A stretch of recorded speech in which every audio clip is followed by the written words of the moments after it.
Good morning, dear student of class 9th. Today I'm going to tell you the chapter Weathering the Storm in Erasmus.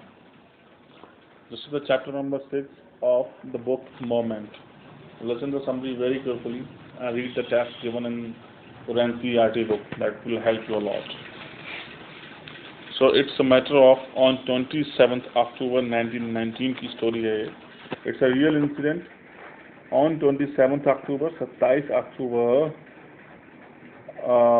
1999 की बात है. प्रशांत, a young boy of 19, प्रशांत जो एक लड़का है 19 साल का है, went to meet his friend in Erasmus. वो अपने दोस्त से मिलने के लिए Erasmus गया हुआ है. The one named Prashant had gone to Erasmus to talk or to meet his friend. Erasama जो है एक स्मॉल टाउन है इन कोस्टल उड़ीसा में. उड़ीसा का कोस्टल टाउन है इरासमा, छोटा सा. Erasama was 18 kilometre. इरासमा जो था वो 18 किलोमीटर है फ्रॉम हिज विलेज, उसके गांव से. किसके गांव से? प्रशांत के गांव से. इन द इवनिंग, शाम को, वेदर सडनली चेंज, मौसम जो है वो अचानक से चेंज होता है. And soon there occur a strong storm, और जल्द क्या होता है कि स्ट्रॉन्ग, बहुत ही खतरनाक तूफान वहाँ पर आ जाता है. विद द डेवास्टेटिंग विंड, और तूफान में हवा जो है बहुत ही तेज चल रही होती है. It was later termed as super cyclone. बाद में इसको सुपर साइक्लोन का भी दर्जा दिया गया, नाम दिया गया, क्योंकि actually it was a very dangerous storm. The wind velocity was 350 kilometre per hour. इसकी जो विंड की स्पीड थी वो 350 किलोमीटर पर आवर थी, बहुत ज़्यादा तेज थी. प्रशांत had never witnessed such a menacing storm. तो प्रशांत ने कभी भी इतना खतरनाक तूफान अपनी लाइफ में नहीं देखा था. The storm was followed by heavy and incessant rain. जो स्टॉर्म था मतलब बहुत ही ज़्यादा उसमें बारिश भी हुई लगातार. which washed away the several houses and people, जिसकी वजह से बहुत सारे घर और बहुत सारे लोग जो हैं वो बह गए.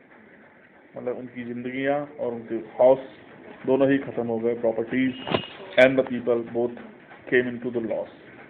The angry waters swelled into his friend's house. तो नाराज पानी था, मतलब वाटर जो था जो नाराज हो गया था.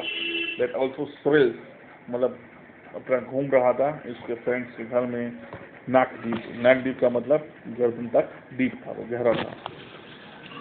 So Prashant and his friend's family took shelter on the rooftop. इसलिए प्रशांत और उसकी फैमिली ने शरण ली रूफटॉप का. इसका मतलब छत के ऊपर वो चढ़ गए. Where they spent 2 nights in the same position, जहाँ पर उन्होंने 2 रातें एक सेम पोजीशन में बिताई, क्योंकि पानी जो था वो कम होने में नहीं आ रहा था. They froze in the cold and continuous rain. तो वो बिल्कुल जम गए थे ठंडी और लगातार हो रही बारिश से.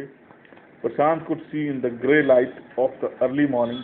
प्रशांत ने सुबह की जो ग्रे लाइट होती है अर्ली मॉर्निंग, उसको देखा. And light of the early morning the destruction caused by super cyclone. और जो डिस्ट्रक्शन हुआ था सुपर साइक्लोन की वजह से, उसको भी उन्होंने नोटिस किया. There was water everywhere, in which standing some fractured cement houses in a few places. There was water everywhere, हर तरफ पानी ही पानी था. In which इसमें standing some fractured cement, जिसमें सीमेंट के बने हुए घर जो थे, फ्रैक्चर्ड का मतलब टूट गए थे जो घर, वो खड़े हुए थे. ब्लोटेड एनिमल्स कारकासेस, इट मीन्स फूले हुए. ब्लोट मतलब जो स्वेलो हो गए थे एनिमल के, जो कारकासेस का मतलब अस्थि पंजर, मरने के बाद जो थी बॉडी के. एंड ह्यूमन कॉप्स, ह्यूमन की जो डेड बॉडी थी, फ्लोटेड एवरी डायरेक्शन, वो हर तरफ देखी जा सकती थी पानी में. Even huge trees had fallen here and there. Even बड़े बड़े जो पेड़ थे वो भी यहाँ वहाँ गिर गए थे. Prashant was worried about his family. Prashant को बेचारे को अपनी फैमिली की बहुत चिंता हो रही थी. प्रशांत, बट ही वॉज हेल्पलेस, लेकिन वो मजबूर था, मतलब what he could do sitting or standing there, because उसका घर जो था वो 18 किलोमीटर दूर था। 2 days later, 2 दिनों के बाद the rain stopped, बारिश रुकी, and the rain water slowly began to recede, अब पानी जो था वो धीरे धीरे कम होने लगा। The Prashant decided to go to his village and see his family. प्रशांत ने डिसाइड किया वापस जाकर अपनी फैमिली को देखने के लिए। He took a long sturdy stick, उसने एक बड़ी सी स्टिक ली, and then started on the difficult journey to his village, और फिर उसने अपनी डिफिकल्ट, बहुत ही कठिन जो जर्नी थी वो स्टार्ट की अपने गांव की तरफ। Through the swollen flood water, जो पानी था बिल्कुल लबालब भरा हुआ था, उस पानी से होकर उन्होंने जर्नी स्टार्ट की। At places the water was waist deep, कई जगहों पर ऐसा था कि पानी कमर तक था, which slowed his journey, जिसकी वजह से वो उसकी जर्नी थोड़ी स्लो रही, because actually पानी हर जगह भर चुका था।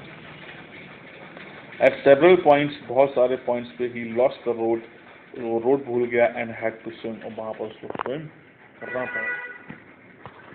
There were so much places where he had forgotten the way and he was compelled to swim. On the way, he came across many human bodies. रास्ते में उसको बहुत सारी मरी हुई ह्यूमन बॉडीज और जानवरों के, कुत्तों के कारकासेस मिले, अस्थिपंजर मिले, गोट्स के और कैटल के। बट ही कुड बेयरली सी, लेकिन वो अपना घर नहीं देख पा रहा था, मतलब ही was not able to see any house standing while passing through the bridge. जब गाँव से भी गुजर रहा था उसे घर बिल्कुल एक भी दिखाई नहीं पड़ रहा, देखे कि सारे के सारे घर पानी में डूब गए। Eventually, Prashant reached his village. Finally, प्रशांत जो था वो अपने गांव पहुंच गया, कालीकुटा, उसके गांव का नाम है कालीकुटा। He was depressed to see the widespread destructions everywhere. वो उस destructions को जब देखा उसने चारों तरफ तूफानी नुकसान हुआ था, उससे बहुत ज़्यादा वो बेचारा आहत हुआ, परेशान हुआ। He wanted to see his family members but found them nowhere. वो अपनी फैमिली मेंबर को देखना चाहता था, लेकिन वो उसको कहीं पर भी नहीं दिखाई।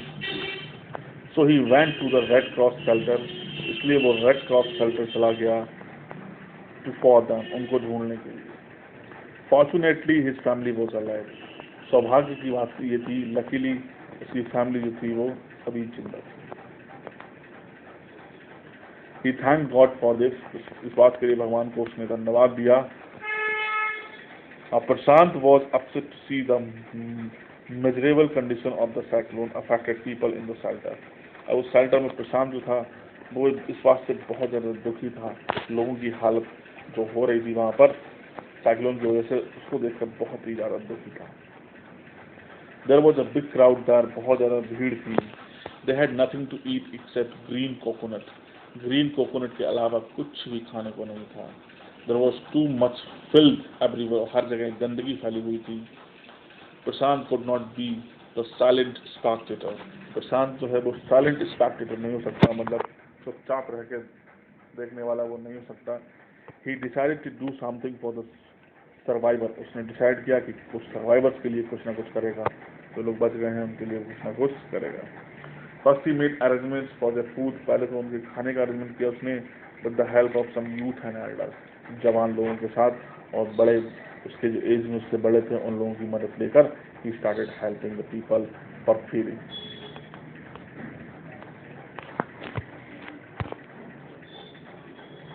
And rest of the things I'll tell you in the next video. Listen this carefully twice or thrice. That will help you a lot to understand the chapter.